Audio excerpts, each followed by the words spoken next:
Hello, I am Dan Marino in San Francisco. And I'm Gemma Ware in London. Welcome to The Conversation Weekly.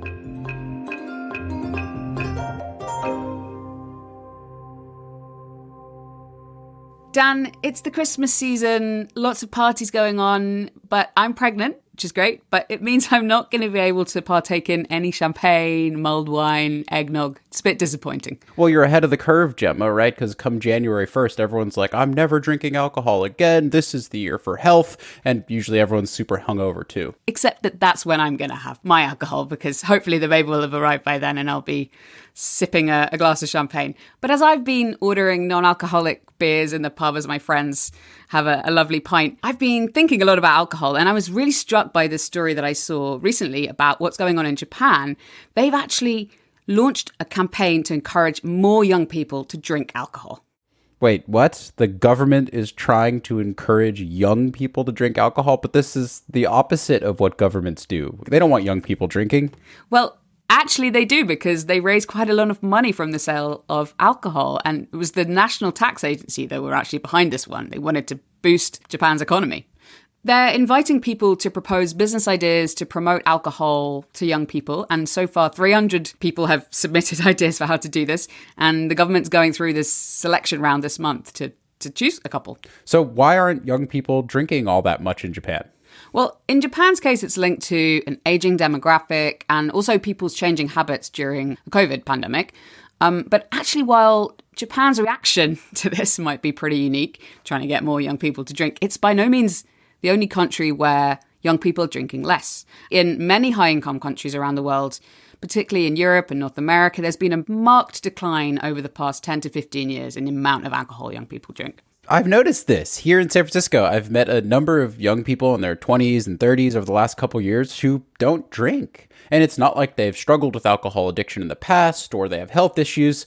They just kind of prefer to go without and are cruising around and hanging out with the rest of us while we all destroy our livers. Yeah, I think this is really interesting. And actually, for this episode, I've decided to look into some interesting trends that are going on with youth drinking. So there have been some marked declines in how much people are drinking in some countries, and we're going to get into the reasons for that in this episode. But in some parts of the world, like Africa and Southeast Asia, the opposite is happening. Young people are drinking more than they used to. And I've been finding out what these different trends across the last few years and across different regions can actually tell us about the way young people see themselves and their place in the world. So to start, I called up Amy Pennay. She's a senior research fellow at the Centre for Alcohol Policy Research at Trobe University in Melbourne, Australia. And she studies alcohol and youth drinking in particular. While I was working at a drug treatment research organisation, an advertisement for a PhD appeared in the email to explore heavy drinking practices in the nighttime economy.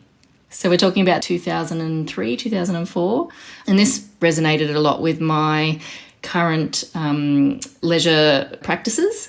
I was going out a lot, hitting the nightclubs, and because I had kind of an insider perspective to this situation, plus the alcohol and drug and criminology background, I thought this was a really nice way to bring together my passions and my discipline. And this was a time when alcohol and drug use was really peaking in terms of prevalence rates, both in Australia but other high-income countries like the UK. Young people really pursuing heavy intoxication and getting obliterated and annihilated on the weekends. So it was a really perfect time for that kind of work. So binge drinking. That's right. Weekend leisure time drinking amongst 18 to 24-year-olds. It turns out that this very moment, when Amy was hanging out in bars and nightclubs in Melbourne in the early 2000s, was when youth drinking was actually peaking in a number of high-income countries like Australia. There was a steady increase in the prevalence rates of alcohol and party drug use through the 90s and into the early 2000s. And then there was a very strong and heavy focus in policy and prevention on stemming the tide, and around 2003, 2004 was the peak in most countries. So from about 2003, there's been a very steady decrease, but we didn't notice it for a long time because it was so gradual. But if you can now look over 15 years, it looks quite steep because we're seeing levels below we've seen for a very, very long time. The first signs that youth drinking was declining emerged in North America and Scandinavia. And then it seemed to slowly network out to Western Europe and Australia and New Zealand. And there's been some decline in Southern Europe, but much less sort of neat in terms of it goes up and down. It's not so linear. So are we talking about these 18 to 20 kind of 2-3-year-olds that you were studying, or is it kind of the younger age groups? So the starkest decline is definitely in those under 18, but there is a flow-on effect in most high-income countries to 18 to 24-year-olds. And when we're talking about this kind of drinking, is it that same binge drinking you were studying in the early 2000s that's declining, or is it that people are not drinking at all? So what we're seeing, especially I know the Australian data best, is that drinking in all forms is going down. Less people are drinking, so abstinence rates are rising. People are drinking less frequently, and people are drinking less on an occasion when they do drink. What's so remarkable about this to researchers like Amy is that the decrease in drinking was very specific to young people. But it was so significant that it actually drove an overall decline in how much populations in these countries were drinking. If you drill down into the data, you can see how the trend is moving through different generations. There are some small declines now being observed in 20 and 30-year-olds, but also some increases in the older age groups. So those that were drinking heavily as underage young people and as young adults have continued drinking more as they age. So if you were in that cohort in the early 2000s where you were binge drinking as a kind of a 18-year-old, you're going to keep drinking when you're in your late 30s, 40s. Especially women. We're finding women in their 40s and 50s. They're the cohort in Australia that are drinking more. Do we yet know what's happened to youth drinking in these high-income countries that have been experiencing the decline during the pandemic? We're really eager to get the next wave of population data in Australia. We know from convenience samples that young people drank a lot less during the pandemic, especially we had quite strict lockdowns in Australia. And while some groups were reported as drinking more, particularly people who were homeschooling and women in their 30s and 40s, young people were drinking much less during the pandemic because their drinking tends to be more social. And so we're really keen to see what happens afterwards and how that affects trends data. I think we're all kind of waiting internationally as well. Now we need to get the next sort of wave of data to see what happens post-pandemic. Sweden was one of the first countries where researchers began to notice the decline in youth drinking. And a lot of work has been going on there to track how young people's relationship to alcohol might be changing over time. My name is Jonas Raninen, and I'm a researcher at Karolinska Institutet in Stockholm, Sweden. Jonas has spent the last 5 years studying the drinking habits of young Swedes. Since 2017, we initiated a longitudinal study where we're sort of following a generation born in 2001.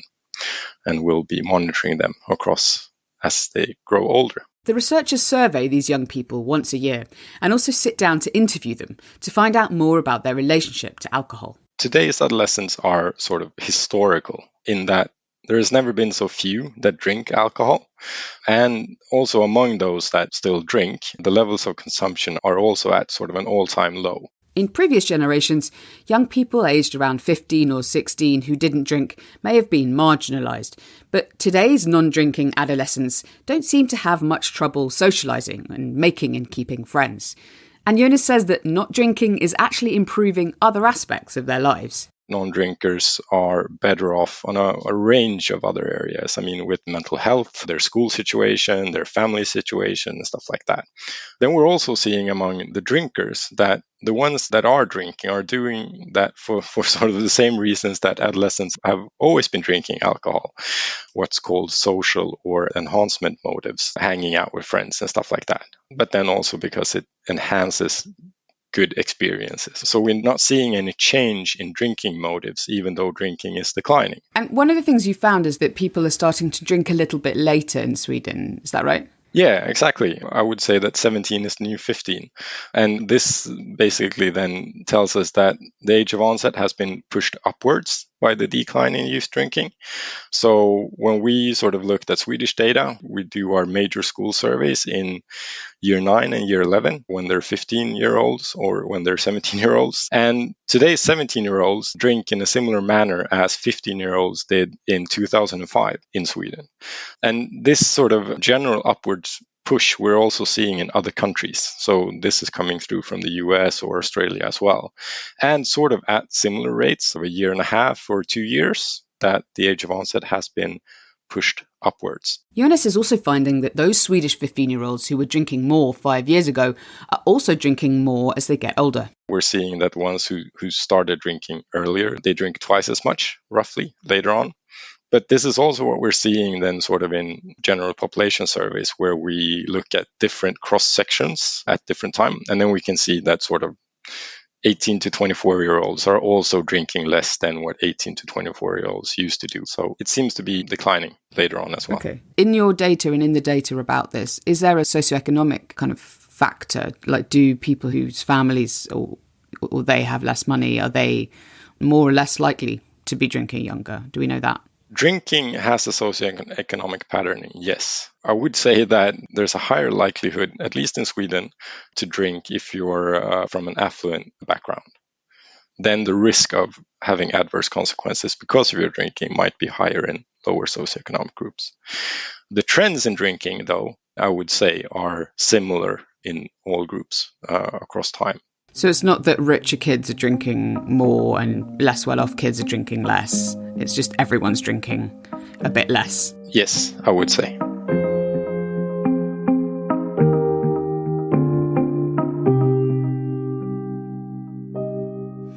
Dan, one of the things that I found quite interesting was understanding like how they get this data, because I've been asked a couple of surveys in my life about how much I drink, and I have to say I always fib a little. I don't quite tell the truth.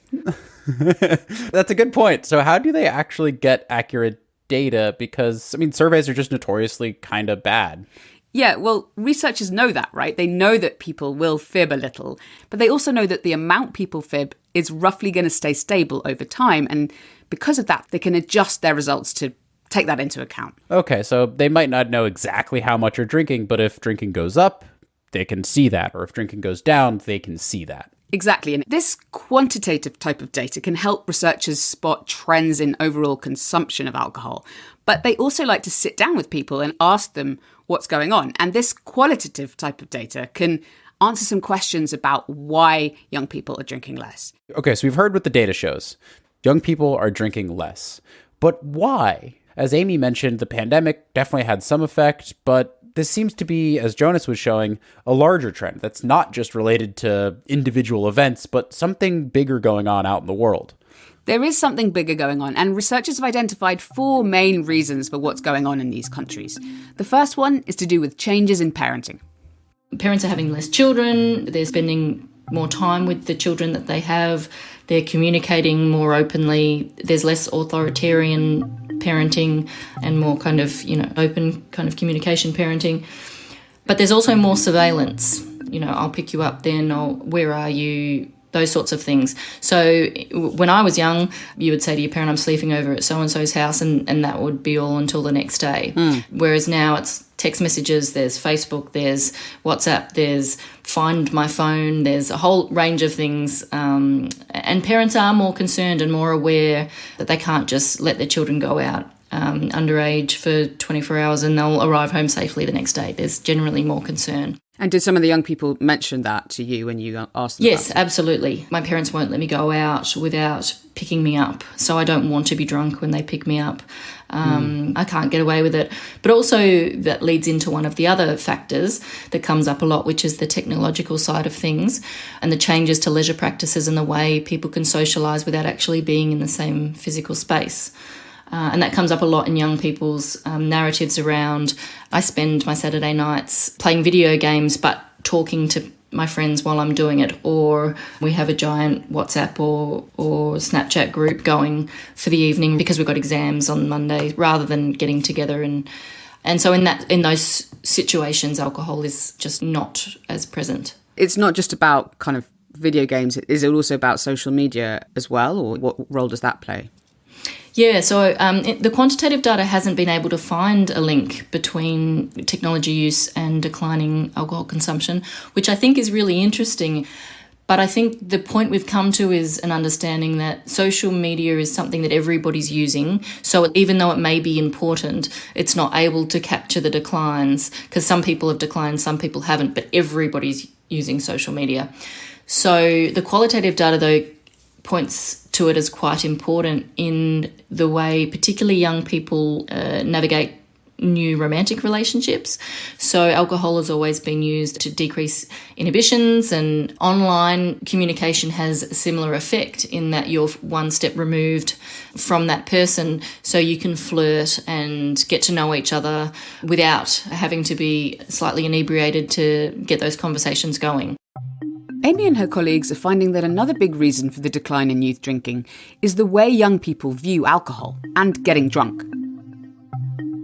Young people are situating alcohol as a risky product in a way that previous generations weren't. So the data that I drew on in my PhD, young people very clearly talked about spending their weekends deliberately pursuing risk.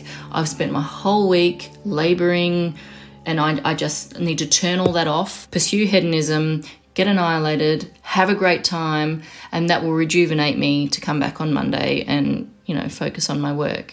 Young people seem far less, young people today, seem far less able to switch off their Monday to Friday on the weekend.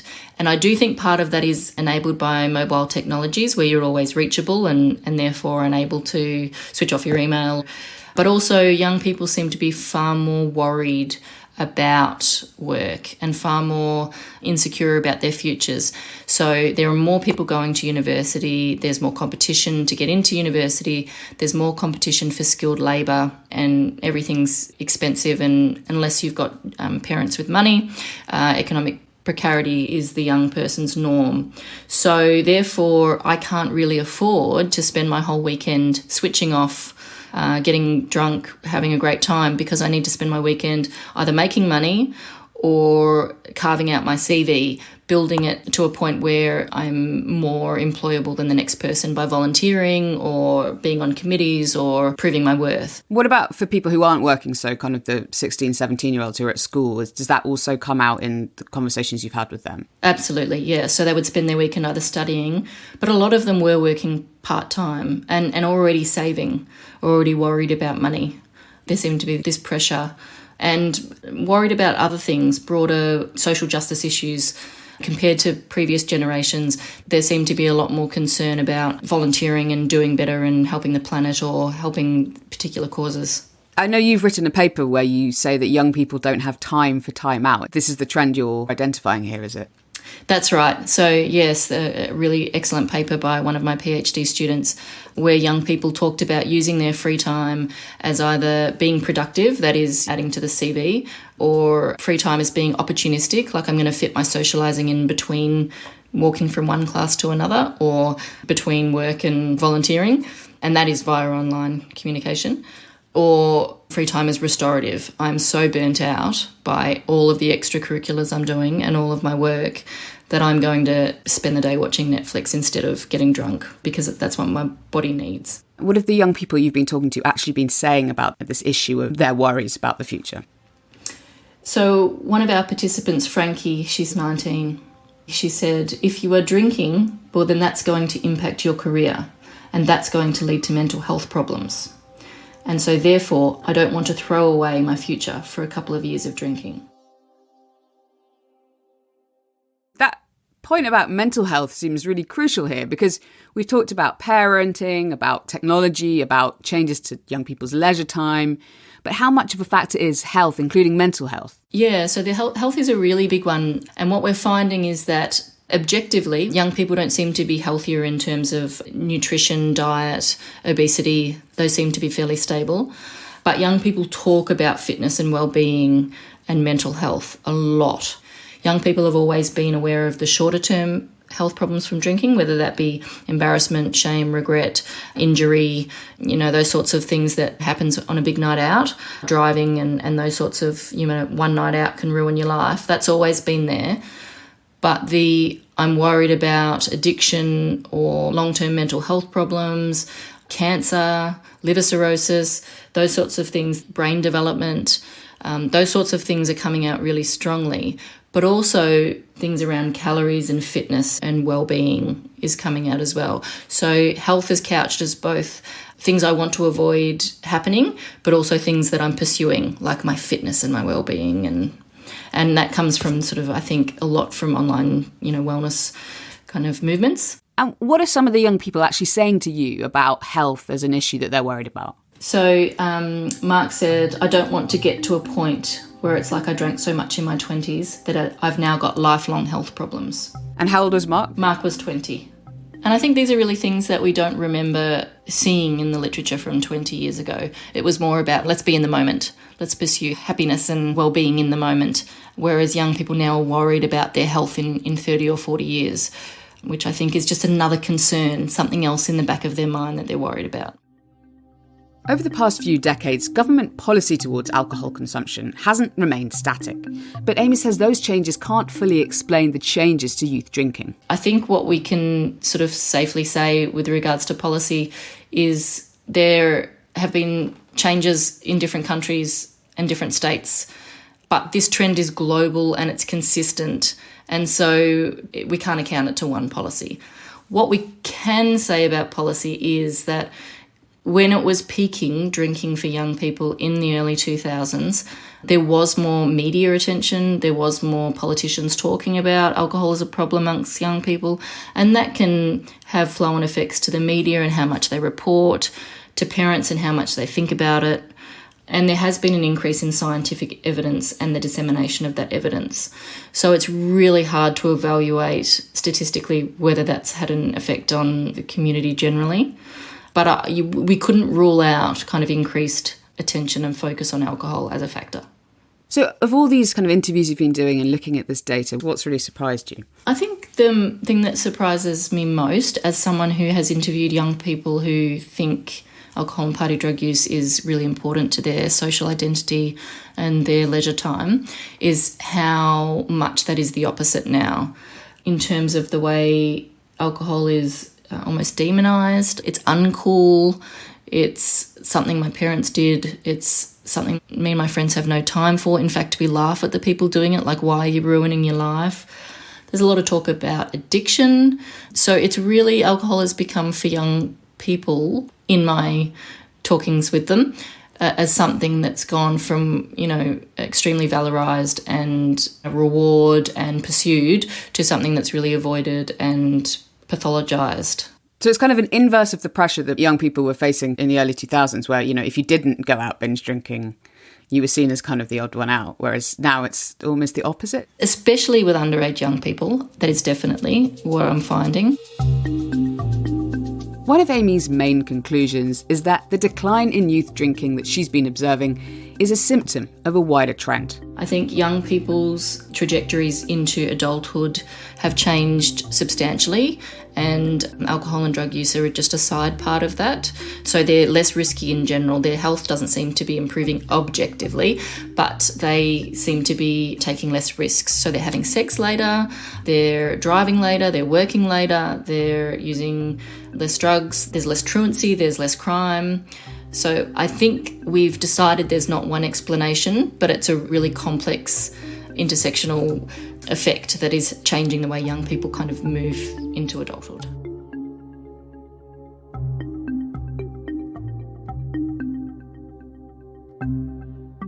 So this is interesting to me, Gemma, because it's really the opposite of the kind of culture that I found myself in high school. The cool kids drank and partied, and the not cool kids were seen as not doing that. But makes sense. I feel like because of social media and awareness about mental illness and addiction, I can understand how kids would be much more aware of the harms of drinking and really believe it. There's a lot of emphasis on health. I do wonder, though, is the same true with marijuana, or are kids just smoking more instead of drinking? So I actually asked Amy about that, and she told me that there's no evidence from her data of that actually happening, of people replacing alcohol with other recreational drugs. Aside from vaping, it seems that drug use overall amongst young people is going down. All right, so overall, young people are just using less mind-altering substances, whether it's booze or other drugs. Before we go on, I'd like to take a moment to tell you about a podcast I'd love to recommend. The We Society podcast, hosted by author and journalist Will Hutton and brought to you by the Academy of Social Sciences here in the UK. As the institutions and structures that have underpinned the world quiver before unprecedented pressures, Will explores with a unique range of experts the roots of what's going on and how best we can respond together. In the show's second season, the topical issues they're covering range from Russia's invasion of Ukraine with war studies expert Sir Lawrence Freedman to a conversation with public health specialist Professor Linda Bald about how a stressed National Health Service here in the UK can sustain Britain's health. It's a must-listen for all of us trying to get to grips with the magnitude of today's challenges, concerned about our society and looking for insight and hope. You can listen to the We Society now, wherever you get your podcasts.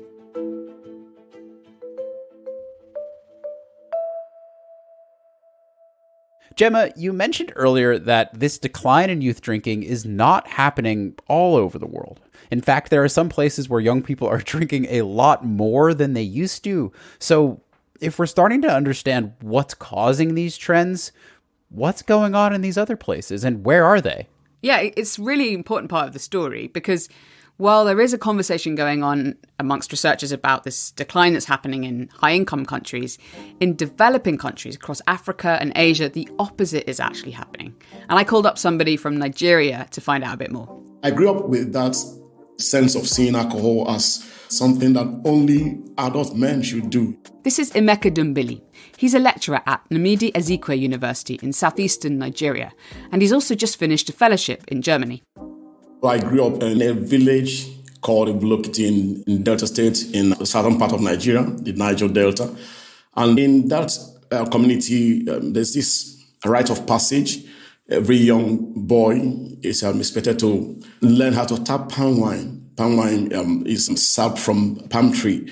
There is this culture that let's assume that I have an elder brother, and if I am able to do that, climb the palm tree and tap palm wine before him, I have the right over him when elders are talking because I've done something, in quotes, I've done something men do that he hasn't done. The young boy, usually between 13 to 16 years old, brings the palm wine back to his father, who says a prayer and then proceeds to drink the alcohol. You will not actually drink because alcohol is not meant for young people. But they will drink and bless you.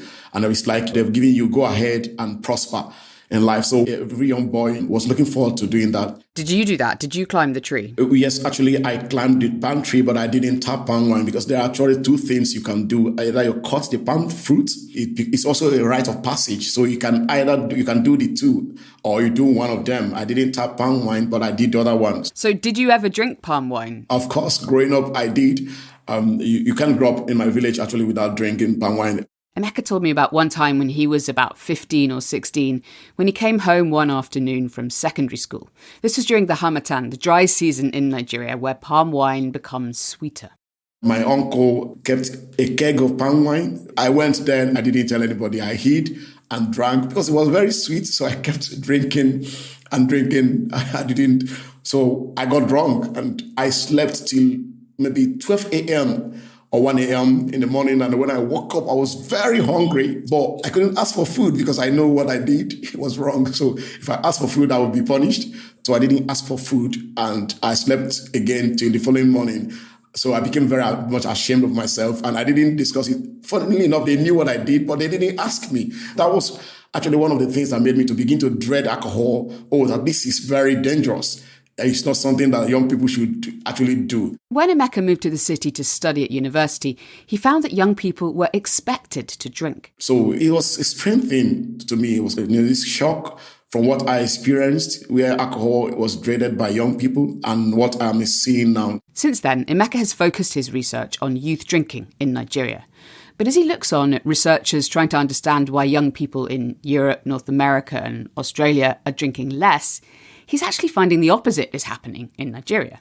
In a 2018 report from the World Health Organization, Nigeria ranked first in Africa for per capita alcohol consumption and prevalence of heavy episodic drinking. Large-scale qualitative survey data in Nigeria is hard to come by, but Emeka says that his research interviewing young people shows how much more they're drinking. I've been doing this research since 2012, And there were people that you will tell you, I don't drink alcohol. They are in the universities. I don't drink alcohol at all. But now, almost everybody will tell you, well, I drink small amounts. And young people, one of the things that are coming up is that they are initiating consumption either before they come into the university as early as 13 years or even more lower than that. And many people who didn't drink before they got to university began to drink immediately they come into the universities. And one of my participants in my current study, I like his quote. He's a Muslim. He told me that I know it is wrong to drink, but I will drink and go and ask for forgiveness.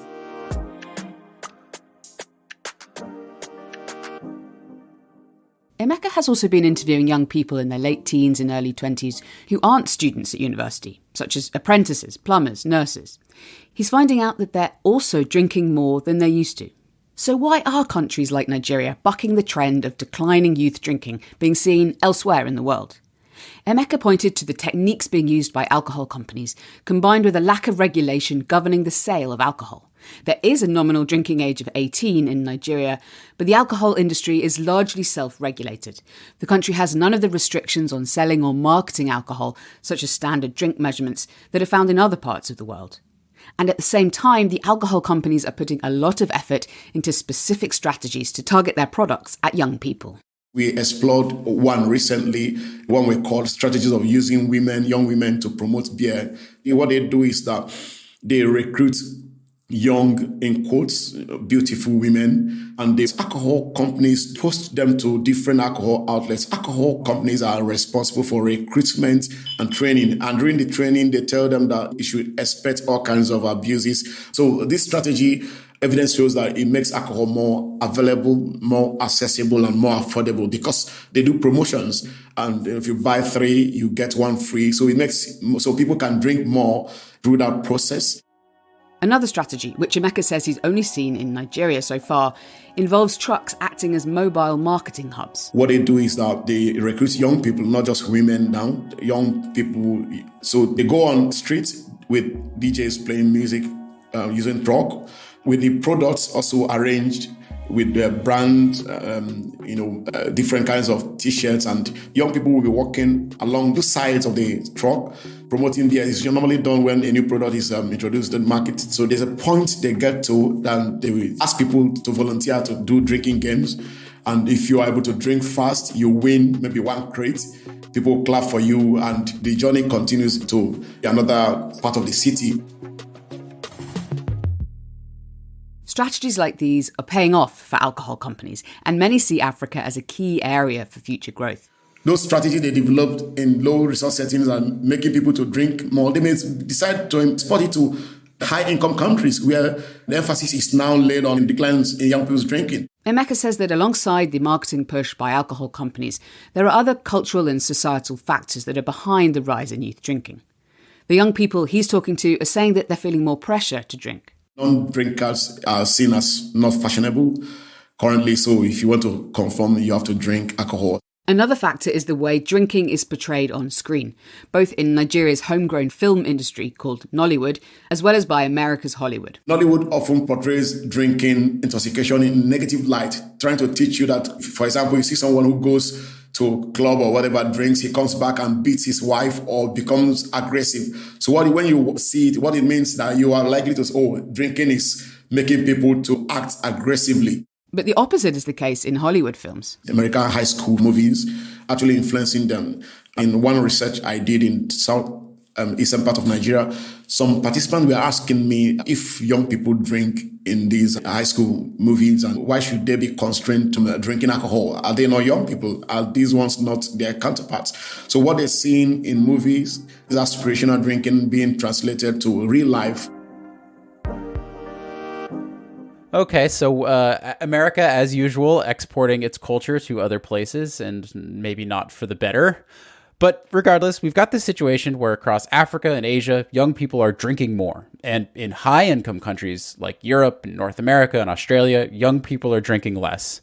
So are these two trends related somehow? This seems to be maybe less than a coincidence. It's a good question. They could be related, and the reason could be to do with the marketing from the alcohol companies that Emeka was telling me about, right? So They realized that this peak drinking moment for young people was happening in the global north in the early 2000s. And so they've actually shifted their attention to developing countries like Nigeria, as really big growth markets where they can make much bigger profits. So I guess the question I'm left with here is one of scale, right? A little bit more drinking is not necessarily so bad, but if like a binge drinking culture is really starting to develop in these places, that's going to be really bad. So what did the researchers say about the harm from this? Yeah, it's a really interesting question and one I wanted to put to them too. And, it kind of depends on what's happening and where. So Emeka was adamant that the increase in youth drinking that he's been observing in Nigeria was a bad thing. Totally. Not only can it put others in danger, for example, if you drink and drive, but it's bad for your health, and that can also be costly in terms of medical bills. And he said that Nigeria was actually sitting on a keg of gunpowder because of this. Okay, so Nigeria, we're talking like big increases in alcohol consumption, obviously bad for all the reasons that alcohol is bad. Exactly. More drinking is clearly not good for you. But in places where youth drinking is in decline, things are actually a little bit less clear. And those researchers in those countries are pretty conflicted about what to feel about the trends that they're observing. And that's because they're seeing less drinking as a symptom of what could be a bigger problem for young people. And Pennay put it really well. I think public health researchers tend to assume that a decline in alcohol consumption can only be a positive thing, especially if then that flows on to lower drinking in adulthood. But I think if we looked at it from a broader sociological or cultural perspective, we can be more critical of that. So mental health problems seem to be increasing, and concern and worry about the future. And this kind of idea that I can't let go and have a good time can be felt as a little bit depressing when you're talking to young people.